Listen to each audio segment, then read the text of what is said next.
I'll untake the gavel so we're ready. Okay. Now we're ready. Okay. Good afternoon. Welcome to your Innovation, Grants, Technology, Commerce, and Trade Committee. I'm joined by my colleagues, Council Members Buscaino, Bonin, Krikorian, and Martinez. And we have a number of items on the agenda. My intention at the end of the day is to take 3, 4, 6 through 12 on consent, although 4 we're going to have to make a minor adjustment to. However, we have cards on every item, so we're going to, correct? Yeah, we have cards on every item.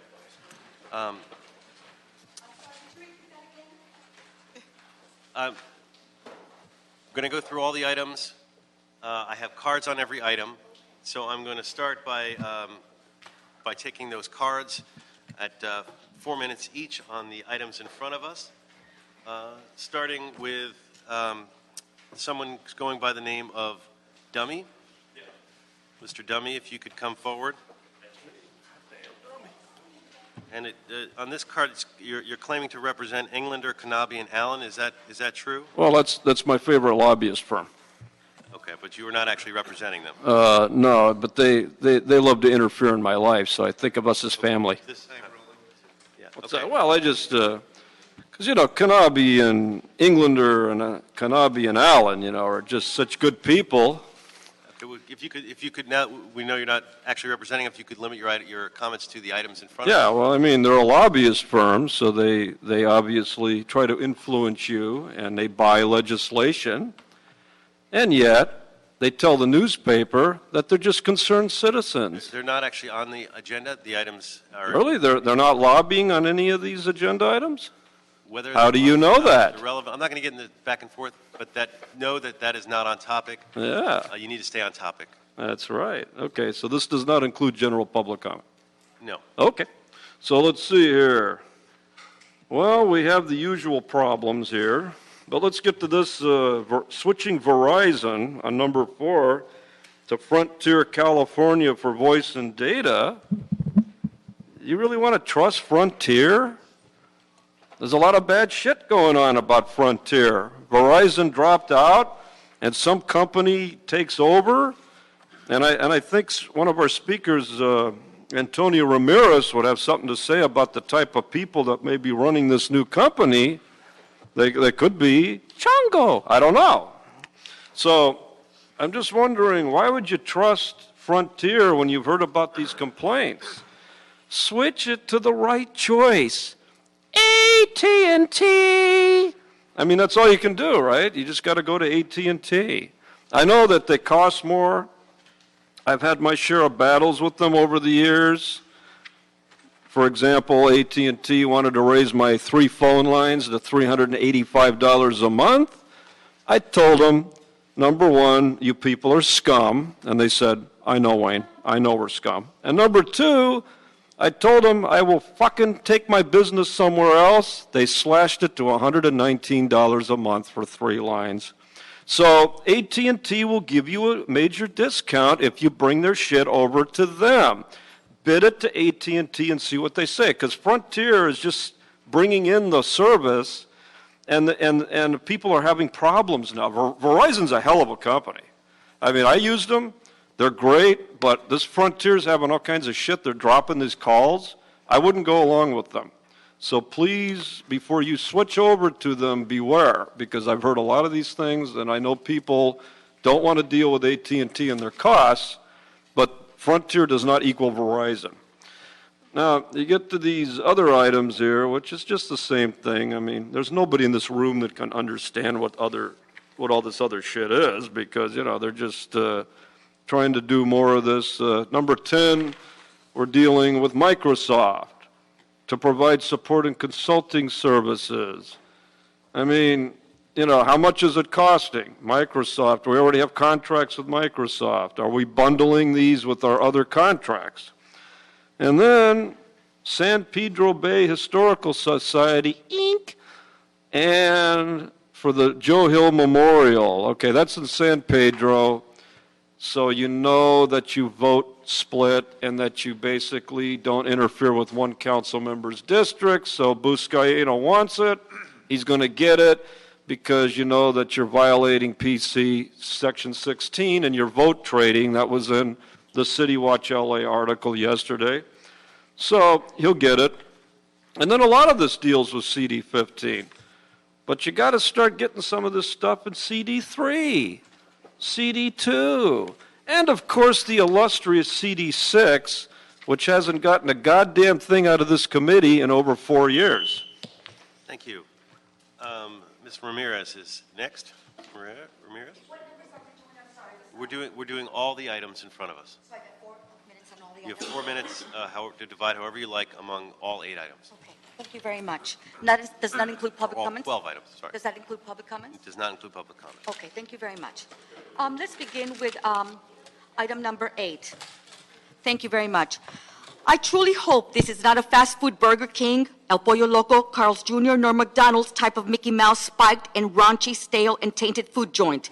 But I truly hope for all the safety, health, and welfare of all wonderful passengers and tourists that the food and beverages served are a concoction of fine, delicate, marvelous cuisine type that was treated, handled, cooked, and inspected by our wonderful, refined, hardcore British chef, Rive de Gauche, Gordon Ramsay. Yes, the phenomenal Gordon Ramsay, who is emphatic and meticulous on food, kitchen, hygiene, cleanliness, with excellent meal-tasting food that will enchant the traveling palate of each pilot, co-pilot, and engineers. Oh, those gorgeous hot mama studs. And again, so to all the passengers and pilots, bon appetit, safe touchdown, Gordon Ramsay is in the house.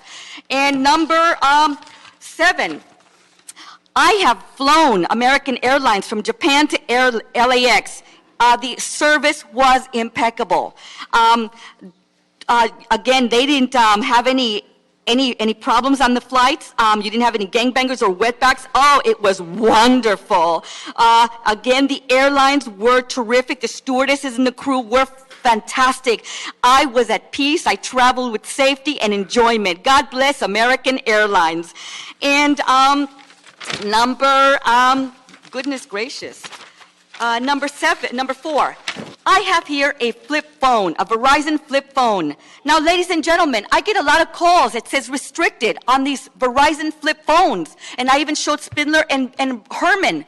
But guess what? I get a lot of restricted calls coming in on Verizon phones. But this phone's been disconnected for 6 months. What's going on? Yes, I'm a victim of gang stalking. Why are calls coming in when I open it up? It says restricted. I've even taken pictures of it. And again, this phone and all of the others that I have, come on, it says restricted, and it's been disconnected for over 6 months. I don't understand that, Verizon. I'm going to have a long talk with your asses. I don't trust you, Verizon. Now, Frontier, California, Changos, no, I don't trust them either. No Chango services for me. I don't deal with Changos or wetbacks. Hasta la vista. Hell no. I want service. And again, number 5, ladies and gentlemen, I'm all for modernization in the 21st century and the LAX International Airport, but with a main emphasis of pilot safety and protection security of all passengers. We don't want inconveniences and we don't want any terrorism. We want to make sure we can safely streamline all the individuals, tourists and travelers, and the baggages safely and to their proper destination. Let's avoid the hassles, the inconveniences, and all the idiocies. Let's stop hiring wetbacks and gangbangers. Let's bring military. Oh yeah, military people can do the job. They know how to be professional, expeditious. They can use their brain. They can compute their brain, and they know how to add, and they know how to put things in their proper destination and proper location. It doesn't take that much brain function. Hire military. No more wetbacks and gangbangers. And again, God bless Donald Trump, because he is going to make the trade and commerce a wonderful experience that we have yet to experience. And if any of you have been to Japan, like I have been blessed to have lived in Japan, oh my God, the Japanese people are meticulous about safety, joy, and information. They are so precise, even in their broken English. Even if they don't know how to explain to you, they'll say, come, and they will show you where things are. God bless Donald Trump and America and the United States military. Thank you. Thank you. Next, Mr. Herman. Yeah, I like flying. Flying's exciting. This is what a motor sounds like when you fly. See, as you're coming in to the map of the LAX, your joint venture, hear that motor? Walmart? You get a beautiful sight from the windows as you're looking out at the landscape of the... Look at that plane. Airport. Get ready to land. The plane comes in at a steady equal... Oh, okay, I thought we were talking about airlines because... Oh, that's not noise. That's a... Get off. See, that's an airline, and shut the hell up. Now, here you go. Item number 5, let me start it this way because the goat interrupted me. Administrative exemption by the Board of Airport Commissioners relative to the execution of the fucking Fourth Amendment with LAX. A joint venture to extend the fucking terms of performance to increase safety and the contact of value to continue on project management. Finish the fucking airport so I can get on my flight and go where I have to go. Now on item 6, Mr. Bonin. You see, categorical exemption. Well, that word exemption is usually something John Walsh dislikes. So do I, and I'm pretty sure Mr. Spindler and Ms. Antonia will agree that First Amendment might relate to the 395 U.S. 444, 1969 account of First Amendment, but this particular issue, not the Brandenburg versus Ohio, has to do with the sublease, so that American Airlines Incorporation can provide additional premises to the terminals in Los Angeles International Airport. Now, am I on fucking topic? Isn't that great when your constituents come in at the end of the day and want to fucking rattle your nerves about what a First Amendment is for the sublease of American Airlines? And it holds you to accountability and more so professionalism as Krikorian sits there with his bullshit phone in his hand playing Pokemon. But now as I go into item 11 in my conclusion of minutes under the 4-minute contract here. CD 15, Joe Blow, administrative, another exemption by the Board of Harbor. Thank you, Eric, for showing up from Mr. Weezar's old office. For the commissioners to report relative to the authorization of the agreement with the San Pedro Bay Historical Society. Something that many of your constituents, Joe Blow, don't really fucking care. Because you're creating a situation of hostility in their community by creating a zone protected by Historical Society without talking to the public at hand. Transparency, accountability. See, Joe Blow? I know who Susan is, but I'm not going to talk about her or Eugene. Or, rather, I want to talk about Joe Hill Memorial. I don't like that term, Joe Hill Memorial. Because to me, it sounds like Joe Blow Hill Memorial to me.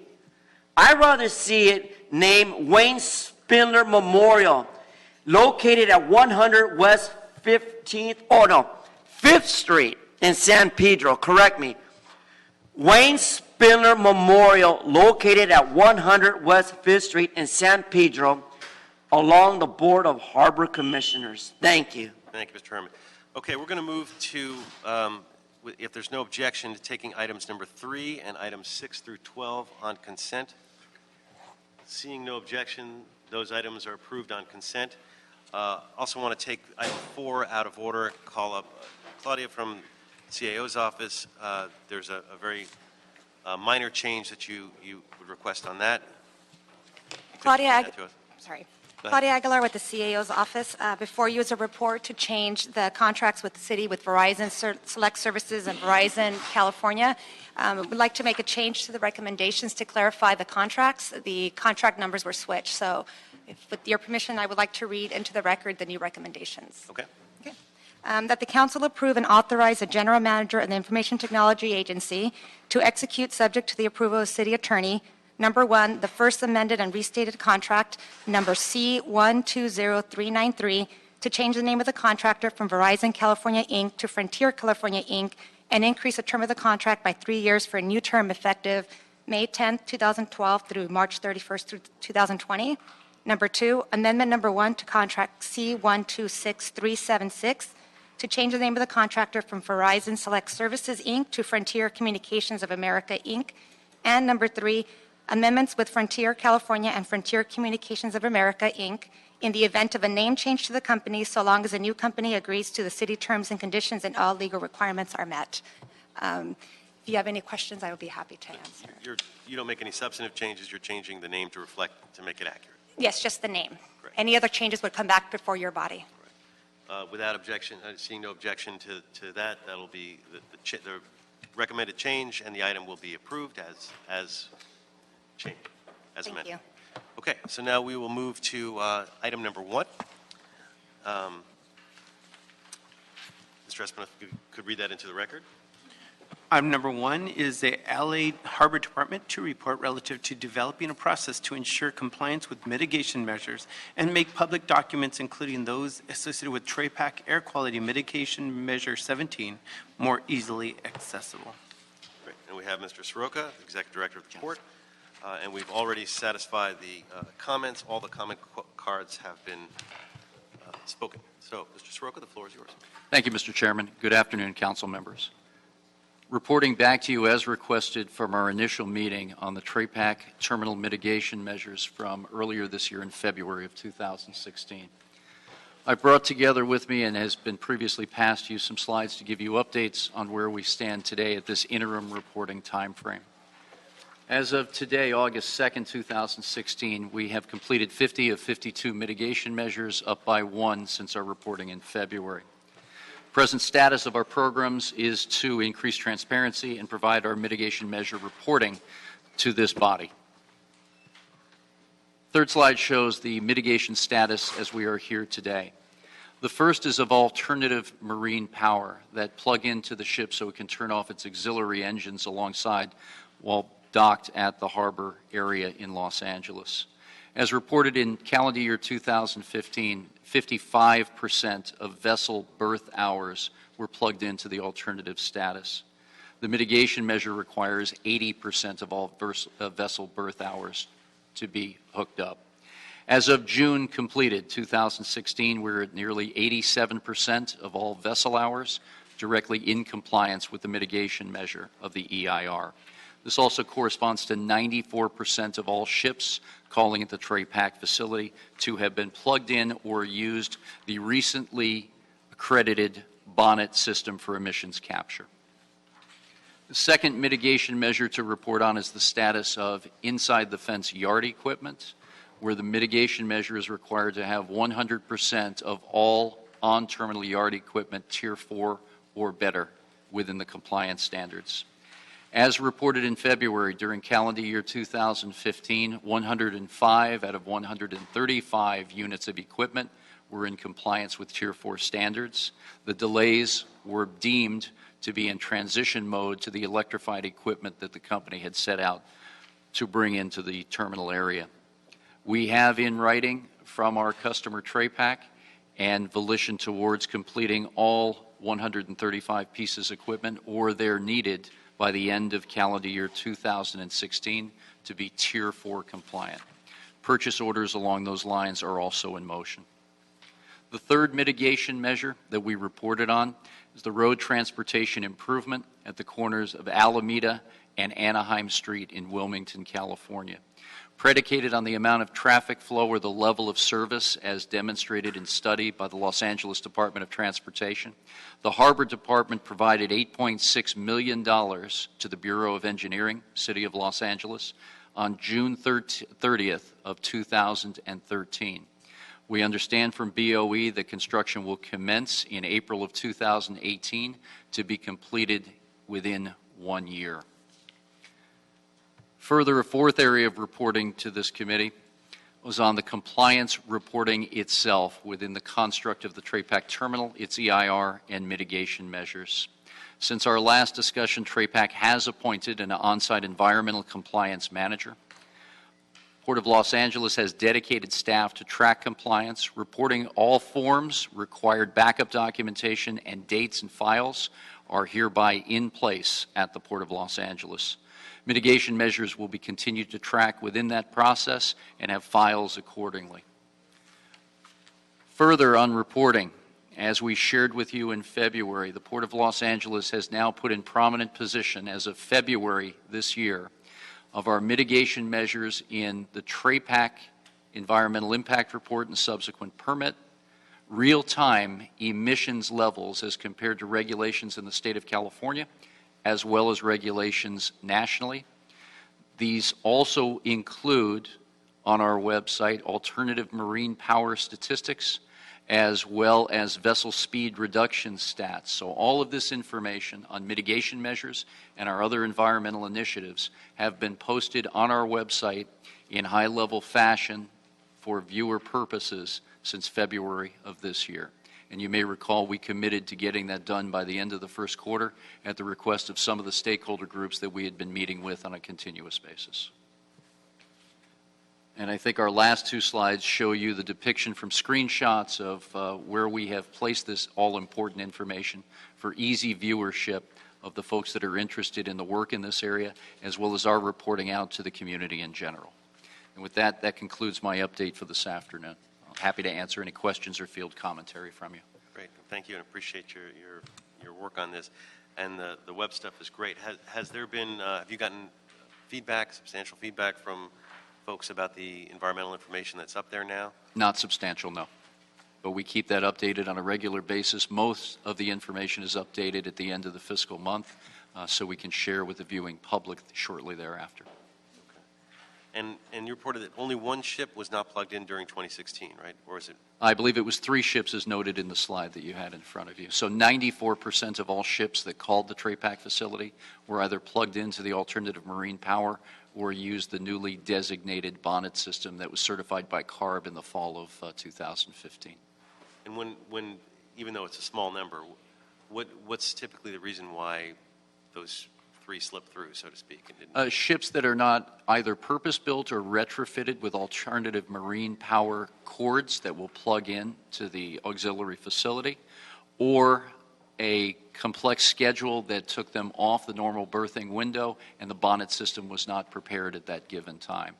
There are 2 bonnet systems in business today at the harbor area covering 14 terminal operations between the ports of Los Angeles and Long Beach. So there is the possibility that as schedules move due to weather or other issues that a bonnet system may not be at the ready for an already shifted schedule.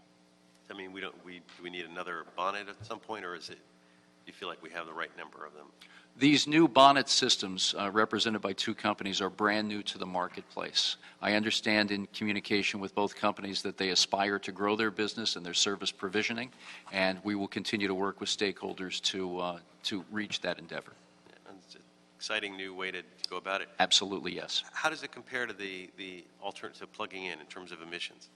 It is a different mechanism by which literally a sock on a stack covers the emissions capture area, as opposed to using the electricity from the grid on DWP to plug in and allow us to turn off those auxiliary engines. So it's a different methodology, but same intention of capturing those emissions, cleansing them, scrubbing them, and discarding them in previously appropriated areas. Right, but there's still some, obviously plug-in, the emissions are not happening at the source. They're happening wherever the energy is being generated.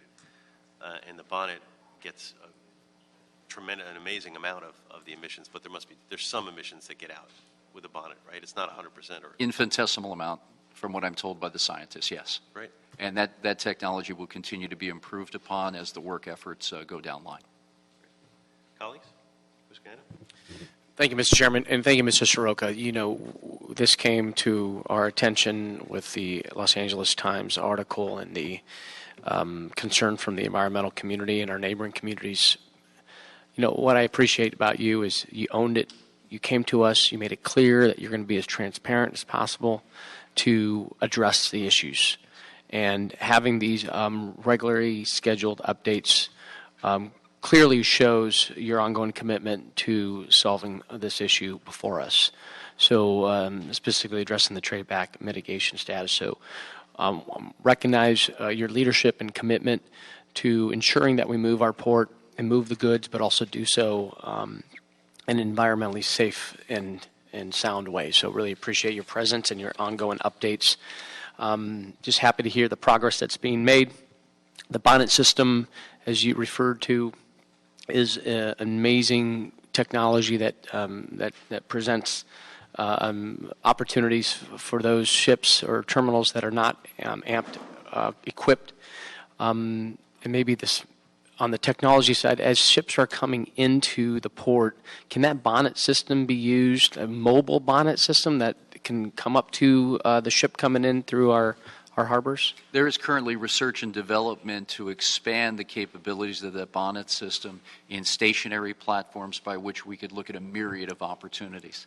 And as this research and testing continues, we'll keep this committee updated with the advances that our industry makes. So the aspirations are quite high to continue to bring those emissions to a close. Thank you, Gene, for your report, and also putting on my AQMD hat. Really pleased to see the progress being made here.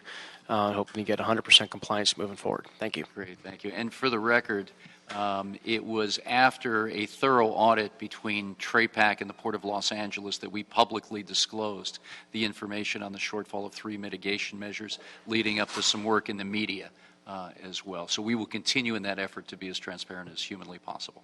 Thank you. Yeah, we very much appreciate that and acknowledge that. Mr. Bonnet. Thanks. Thanks for the presentation. Appreciate the report. Glad that 49 of the 52 measures were met, and I'm glad that there's progress on fixing the 3 deficiencies. The thing I didn't hear, I'm curious about, is what the penalty is for not having met them in the first place. Yeah, inside the permit, council member, we have remedies for noncompliance. Number 1 is to fix the areas that you're not compliant in today. And looking forward, as we've crafted language around these permits, we need to have more teeth in these concepts to ensure that compliance is fulfilled at the time and at the quantity levels that are necessary. I didn't always see that in past contracts that were signed, but they will be going forward. So as the contracts were written, there's no financial penalty. TRAPAC doesn't owe us millions of dollars for failing to comply. That's correct. And that can be fixed going forward? That remedy is worked now to be fixed not only for this agreement, but for others going down line. Okay, I'd love to see some more detail on that. Sure. Because clearly some folks paid a penalty. I mean, the folks who live in Wilmington and Pedro and who work there, because they didn't get the clean air that they were supposed to be getting. So I'd love to see teeth in this. I think if someone's going to fail to meet this stuff, it shouldn't be enough to just fix it later. I mean, there should be significant penalty to discourage them from doing it in the first place. Right, and there are a number of ideas and concepts that our stakeholder groups have been entertaining through our supply chain optimization work under the Federal Maritime Commission's auspice in the San Pedro Bay Area between Los Angeles and Long Beach, and trying to be more creative and stick to these milestones that we commit to our community and to the general public is of paramount importance to us. And when do you think those new rules will be in place? We're going to continue to work through these with the stakeholder groups. And as you know, these permits are 20 and 30 years in duration. So we're not coming up with these new ideas for a contract that will start tomorrow. But having these ingrained in the culture of how we negotiate our contracts and select our partners will also be in the line of sight of this group and what we're trying to accomplish. When, for TRAPAC, would we have the opportunity to sort of reopen and put in potential penalties for failure to meet the benchmarks? Those are ongoing discussions we're having right now. Okay, all right. So we don't have to wait for 10 years for a contract reopener or anything like that? I hope we do not. Okay, all right. Eager to hear more. Thank you. We'll report. Additional comments, questions, colleagues? Great. Then the recommendation will be to note and file this report. Thank you very much. Thank you all very much. Moving on to item number 2. Mr. Espinosa, would you read that into the record? Item number 2 is a report from the Information Technology Agency relative to the multilingual capabilities for the My LA 311 Constituent Relationship Management website and mobile application. Great. We have Mr. Ted Ross, Jennifer Bonos. Could provide us an overview on the different options and Excellent, absolutely. Ted Ross, General Manager with the Information Technology Agency. I'm joined by Jennifer Banos, who was Project Manager with the ITA on the MyLA 3-in-1 CRM project. To provide just a very brief background, in January of 2016, the MyLA 3-in-1 website, portal, and enhanced mobile app launched to the public. We've had over 1.3 million requests processed through that system to date. However, to keep the costs down, the current website and mobile app are really only offered in the English language. LA, of course, is truly a global city, and it represents a very broad constituency. So access to our system certainly needs to reflect LA itself. So pursuant to the council motion, the ITA has been examining the digital methods that were discussed before to offer the 3-in-1 mobile app and online services in a multitude of languages. So option number 1, as mentioned in the report, is more of a pure solution in the sense it's coding the 3-in-1 system and using human translation services. So it would use our Oracle Web Center portal language pack. It would require programming to configure as well as human translation to load the multilingual capabilities into the system. The benefits are that it provides a high-quality translation. It would fully translate both the website as well as the mobile app. The disadvantages we identify is it certainly takes a substantial amount of time to implement. It's about 6 months to get the first language onboarded. It would implement one language at a time. It would be hard to maintain, so versions can go out of sync. If you could imagine you're truly maintaining a Spanish app, you're maintaining an English app, you're maintaining a Mandarin app, for example. This solution has a cap on languages, so there's up to 28 different languages as choice. The changes would also, we would find a delay due to translation requirements. So if I wanted to change the application, I would make sure I have to run it through probably a 2 to 3 week cycle to get translation before I could then roll out the change. So any change we needed to make, we'd have to factor those items in. And we identified it as being substantially more expensive than option 2. The initial cost for this option number 1 would be $160,000 for the first language and about $115,000 for subsequent languages. Option number 2 is more of an automated approach. It would be to implement Google Translation solutions for the 3-in-1 web portal and mobile responsive app. The second option would use Google Translate for the web portal and the mobile app. The automated Google tool performs the page translation at the time when you get to the page. So if you could of course choose it. So if you went to an English site, you could of course choose the language you like and it would perform a translation on the site. It would also of course look at the preferences in your browser. So if you came in and you stated that you were a Spanish speaker or whatever preferences you were using, the site would automatically translate based on that. The translation would not be as good as option 1, but the implementation would be substantially quicker, certainly less expensive, and available in more languages on day 1. So the Google Translation Service offers 104 languages and counting on day 1. So we wouldn't have to implement them one language at a time because the translation service would utilize it. It's much easier to maintain. It requires an API, an interface on our site that would connect it, but it's certainly much easier to maintain that API than to have multiple languages and multiple packs associated with it. It's certainly more cost-effective than option 1, and it would be faster to implement. It'd be about a 6 to 8 week cycle to fully implement Google Translation services. The disadvantages we identify is certainly accuracy of translation. It's dependent on the Google Translation service. It's also not available on the quote-unquote native MyLA mobile app. So the one that you download from the store, we would have to input a link that would take you to another site to translate. For the one that's on the store itself, and to give you a bit of a background, about half of our submissions that are electronic come in from the mobile app. That item wouldn't be able to perform the translate without a link to take you to another step. The initial costs are $35,000 for the Google Translation service. The recommendation we made based on weighing the options and looking at some of the opportunities, knowing that nothing is set in stone, you could always implement one and move to another option, would be to authorize the ITA to work with 3DI to pilot option 2, to implement the Google Translation service. We would be able to do a rapid implementation, capture a large number of languages in a very cost-effective manner. To mitigate concerns around the quality of translation, we would monitor the web portal using analytics. So we could check and see how long people are on pages to see to see if they have a high bounce rate, to see if they ditch a site. These would all be indicators that they're not getting what they're looking for and they wouldn't be able to find what they're looking for. This is an industry-accepted practice. Certainly New York City, City of Chicago, San Diego, Austin, Texas, these are all sites that leverage this service. It would take about 6 to 8 weeks with an implementation cost of $35,000. And I'm certainly open for questions on this topic. And The two options are not necessarily, well, let me ask you this question. Are they mutually exclusive? I mean, in the sense that if we proceed with option 2, which is the $35,000 option. Correct. And then we're able to find money in the budget for, a more defined system for one or more languages. Moving with option 2 today does not in any way limit us, You're correct. It does not limit us. which for me is important because I like option 1 better for all the obvious reasons in terms of getting accuracy to folks. Yep. But I don't want us to wait on that for $35,000, which is money you can find in your budget, versus $160,000 for each one, which is money we have to go through the budget committee process. We could leverage funding in our CRM phase 2. It's something we could certainly act on very quickly. So we'll talk about it, but in terms of where I'm leaning at this moment, I want to hear from my colleagues too, is that we move forward with this option, but we don't close the door on these other options because there's a lot of good reasons to get it more built out. And you said the app can't be translated, but what can be put on the phone, you can put a button on your phone so that if you're speak a different language, you press that button on your phone, it looks like an app, but it's really just a link, and it links you to the website, and that would be translated.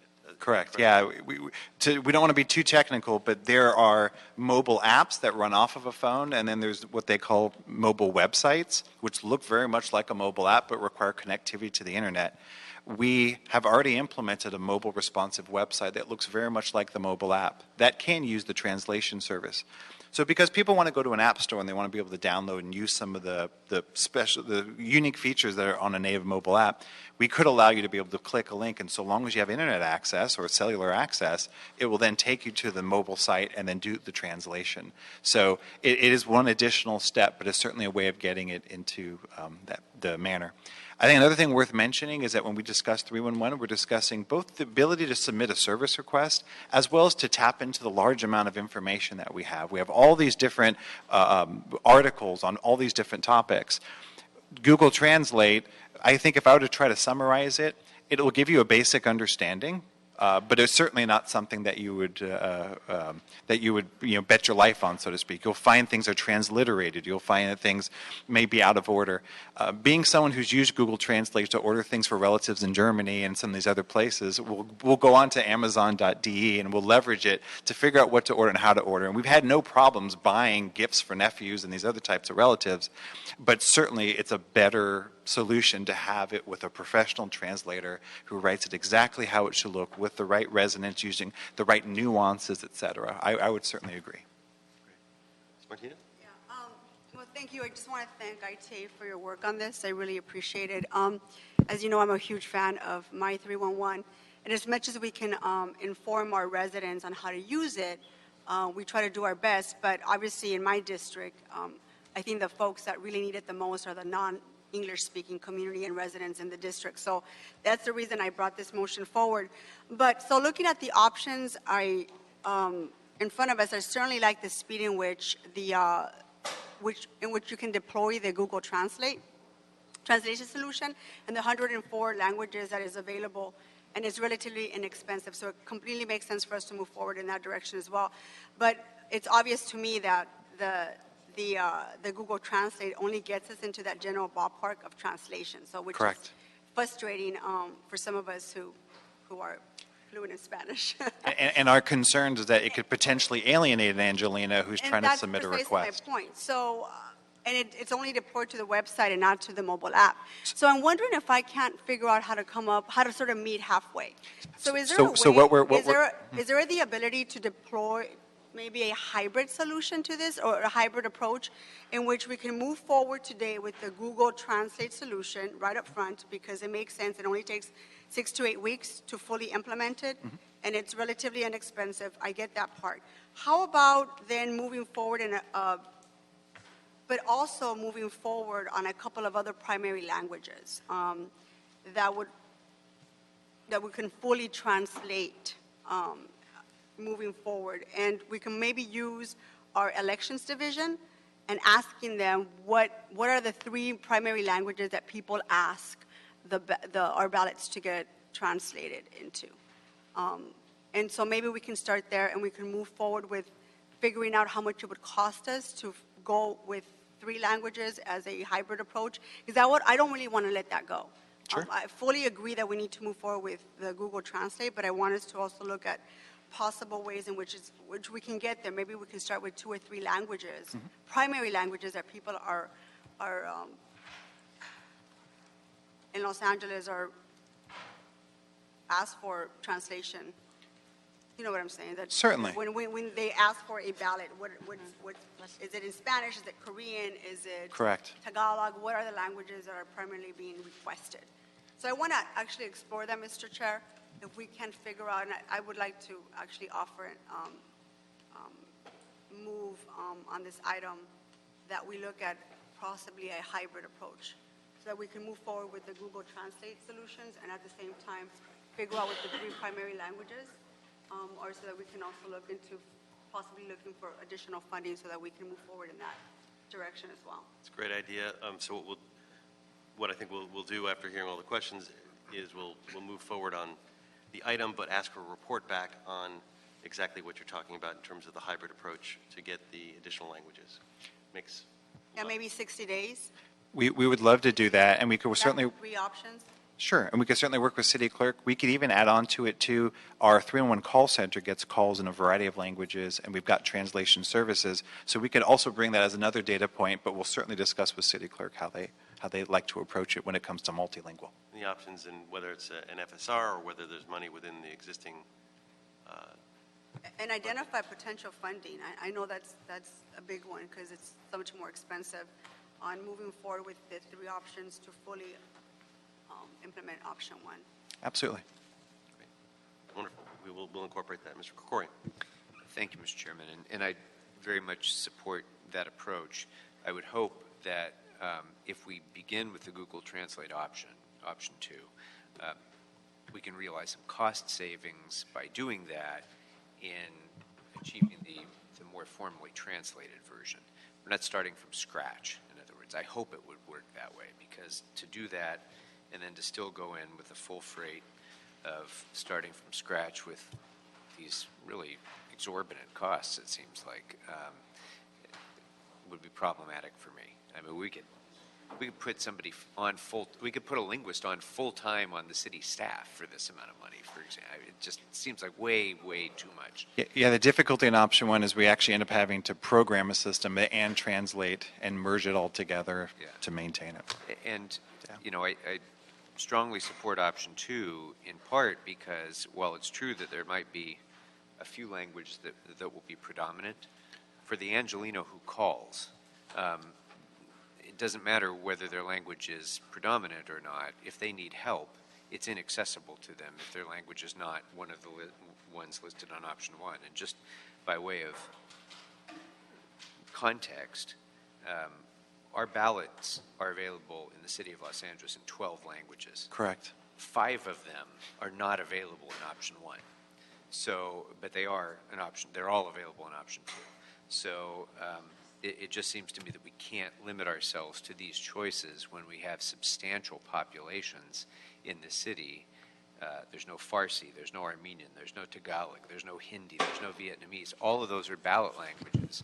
Correct. All of those are communities that we have significant populations, and they're not available with option 1. So I think the approach of going with option 2 with looking at a more formal, some hybrid, more formal translation that doesn't cost $250,000 would be the best approach. I think we could also look into, as part of the report back, options in which we can do a full translation on the application, so the service request functionality could be fully translated, but then maybe leverage something like a Google Translate for the information articles, because that's where you really end up with the volume, large volume of hundreds of articles with paragraphs and paragraphs of information. So we'll try to see if we can find a good low-cost and efficient option to do this. Any additional questions? Seeing none. So the recommendation will be to approve the ITA recommendation to proceed with option 2 and to work with 3DI Incorporated for the development of a pilot Google Translate service, as well as asking for the report back within 60 days to include which languages are the most requested, whether users are fulfilling their requests, for the report back. Ms. Martinez talked about in terms of the hybrid approach and other ways to fund a better built-out system for primary languages. Without objection, so ordered. Thank you. Thank you. Very much. We'll move on to item number 5. Mr. Espinosa, would you read that into the record, please? Item number 5 is a report from the Board of Airport Commissioners relative to the execution of the Fourth Amendment with MAP LAX, a joint venture, to continue project management and planning services in support of the landside access modernization program at LA International Airport. Good afternoon. Roger Johnson, Deputy Executive Director of Los Angeles World Airports. As stated, the item before you is an amendment to contract for professional services with a joint venture, MAP LAX. For the last 3 years, MAP LAX has been providing professional services related to the planning and procurement services related to procuring the contractors necessary to help us put in place the automated people mover and the consolidated rental car facility. The amendment in front of you is a 9-month amendment for $10.3 million that will allow us to continue MAP LAX's services while we're in the process of bringing some other technical consultants on board that will be on board for the remainder of the work that's going to be done under the LAMP program. So there's essentially 5 areas that MAP LAX will be providing services. The largest percentage, about $7 million, will actually be to continue to help us through procurement. We have 2 active procurements on the street for the automated people mover. We have one which we call the eligibility determination process, which is the process that we're using whereby system providers that provide automated people movers will demonstrate to us their ability to meet the performance criteria that we've established for the APM.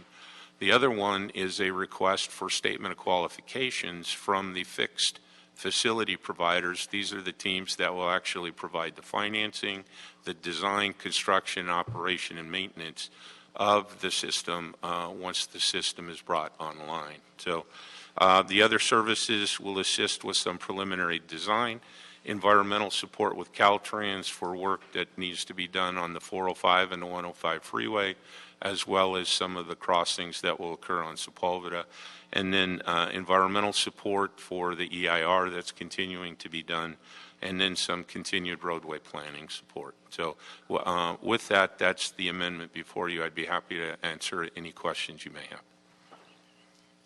Do you want to add anything before we get started? Bill Kreitz of the CAO's office. We've reviewed this and we recommend approval. Great. So the funding caps, it extends this funding cap. How much of the funding cap has been used to date? I believe to date we've spent about $23 million of the amount of what's in their original contract. And the funding cap originally goes to what, 30? I'm sorry, for the MAP LAX? Yeah, well, we're extending the funding cap now. Right. We're asking to extend it for a period of 9 months, so it'll actually expire next month if we do not extend it. So with this extension, it'll go through April of next year. But we're raising the cap. That's correct. Right. And so where are we now vis-a-vis that cap, the existing cap? Are we brushing up against it, or? No, we are, like I said, we've actually spent right now a little bit over 23, probably $24 million. The remaining of that fund is actually already allocated or appropriated to continue the services that are going on. We're asking to add money so that we can make sure that those services get finalized. For the final time. Okay. Colleagues, any additional questions? Mr. Bonner? Just a couple quick ones. First of all, Roger, thanks to you and your team for the work on LAMP. This is huge, complicated, and how you do this while the airport keeps functioning is something that is going to remain miraculous to me, but I know you're going to do it. So I hope you feel that way in a few years. Yeah, Councilman. me too. Just a couple particular questions on some details. Sure. One is What's the status of Lawa and Metro working on the MOU for the design and construction of the APM columns in the southwestern yard?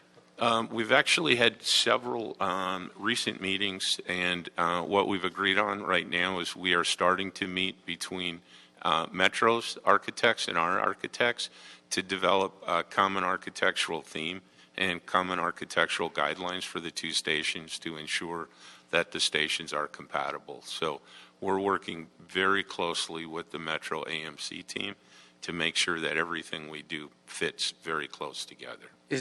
But you're going to be finalizing an MOU, right? That's correct, yes. When do you anticipate that happening? Can I get back to you on that? Yeah. I will get back to you on that, but hopefully it'll be very soon. Okay. And you know, if you need my help on the Metro end, to let us know, of course. I really appreciate that. The second thing was about, you made a reference to the working with Caltrans, Yes. the on-ramp and the off-ramp designs. Having those completed in time for when the Conrack opens is incredibly important for everything to function and flow smoothly. So how is that looking right now? You're still in your early conversations with Caltrans, right? We are in our early conversations, but actually that's the main reason we've included this in this contract amendment is what this funding is for the project study reports, which is one of the initial phases that Caltrans needs to approve a project. So we are expediting the PSR on this work to make sure that we will be ready to get it implemented. So we're in a similar situation with Caltrans. We meet with Caltrans on a regular basis and are working out a series of agreements with them on how this work's going to be performed. Okay, because this one I think is particularly time sensitive because it really has to get done in time, or we're going to have a huge mess at the time when we're supposed to be celebrating things. Yes. I've recommended to Ms. Flint that we brief our state senator and our state assembly person on the overall state of the project, but on this in particular, so they know to weigh in with Caltrans. And I just want to make sure that, because of the importance of it, that Ms. Flint is talking to sort of the Carrie Bowen level as well as you folks talking to your partners as well. Okay. Okay, thank you. Thank you. Mr. Chairman. Any additional questions or comments? No? Okay. Well, thank you. My recommendation is to be to approve the CAO and the Lawa recommendations. Seeing no objection, that'll be the order. And I believe that includes all the items. We have public comment left? Yes, we do have public comment. Okay, we have 3 public comment cards for a minute each, starting with Mr. Dummy.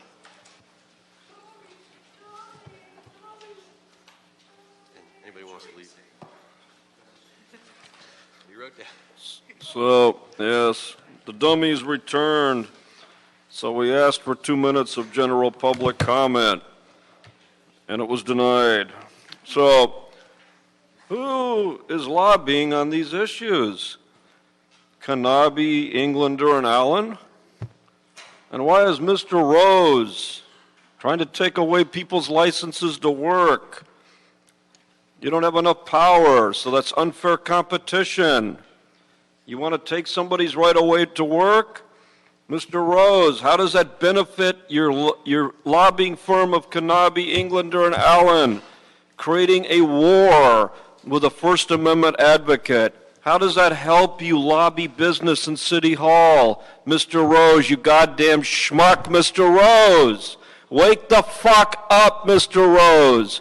Get out of my personal shit and get back to the business you're good at, buying politicians. In the future, try to keep your comments limited to the public comment, but it's still public comment on items coming before this committee. In the future, it's not just about any topic in the world. Ms. Ramirez is next.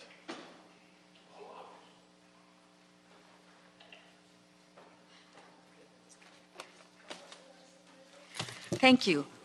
All the movie studios put together could never build up, restore, repair, or make America opulent, elegant, classy, authentically beautiful and aesthetically beautiful, or contagious with good vibrations, like it was in the roaring 1920s and 30s, as only Donald Trump El Jefe can deliver. He is a real man. Operation Wetback at full throttle. Moreover, movie studios glorify evil, racist, nosy, hate-mongering, chango, Latino wetbacks, gangbangers, ugly pussies, pigs and thieves, junkies, weapons, and drug dealers. These big studio enchilada farts are pessimists, negatives, and morally bankrupt and decrepit, and they have destroyed the sacredness and innocence of America. Therefore, yet Donald Trump is a positive, tantalizing force to be reckoned with, and he will bring back law and order and safety and protection back into America. Traveling will be like light speed with ease, convenience, comfort, and joy. God bless America and Donald Trump. Oh, dear God, help us. Thank you. Donald Trump is not under the purview of this committee. I'm sure you are representative of many of his supporters. Mr. Herman. Yes, I submitted a accommodations under Title III for accommodations, and likely you refused that or denied me that privilege. So when talking about our transportation and harbors, there's a significant portion of the harbor of how far these white niggers are going to go to make it better for all of us. This is what those fucking niggers are doing to the harbor. They're calling it a Joe Memorial nigger. No. Fuck the Jews. Put them in the harbor and let them work for Herman. Herman, you give them back to the Garden of Darkness, I will save America with Trump, Trump, Trump. Trump, Trump, Trump. Why? Because Antonio's right. Let's make America great. Let's make America good for all people without segregation and separation from our constitutional right, our First Amendment. Fuck you. Thank you very much. There's nothing further on the agenda, is that correct? Yes. We're done. This meeting is adjourned. Thank you.